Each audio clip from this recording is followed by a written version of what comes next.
हे guys, welcome to my new blog. So guys, कसे आहात तुम्ही? आय होप बरे असणार. सो गाईज, आम्ही आता जात आहोत चोपड्याला. कशासाठी तर तुम्ही यापुढे दाखवतो. इथे पेट्रोल टाकून घेऊ आणि मस्तपैकी 100-200 स्पीडने तुम्ही कंटिन्यू करा. मी तुम्हाला दाखवतो सगळं ओके, पण इथले रस्ते लई बोगस आहे गाईज. आम्ही आता आले नाना बिर्याणीवर, पण इथं बघितलं तर खूपच गर्दी आहे. नंबर कधी लागणार म्हटलं, चला दुसरीकडे जाऊ, काहीतरी दुसरं खाऊ.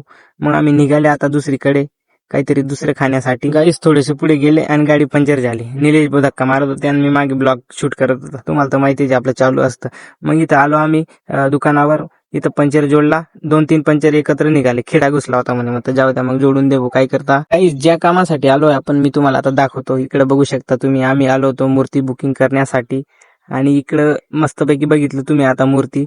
आता आम्ही मध्ये जातोय, अजून बघणार मूर्ती आहे. आपले काका ते सर्व उभे इथं.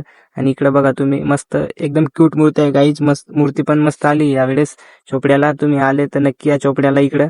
आणि आम्ही बघतोय आता, आम्ही पण एखादी मूर्ती बुकिंग करणार आहे. तुम्ही पण करा, कारण की मूर्त्या खूपच भारी गाईच. ते चालू होतं आपल्याला थोडासा टाइमपास गाईच, कारण की बोर होत होतं. हे काकांते मध्ये गेले होते, म्हटलं इकडे बघून थोडासा स्टाईल मारून घेऊ.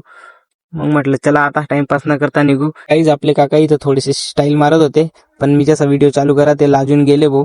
मग काय आम्ही न टाइमपास करता आता डायरेक्ट घरी जाणार. चलो बाय गाईज, भेटू पुढच्या व्हिडिओत.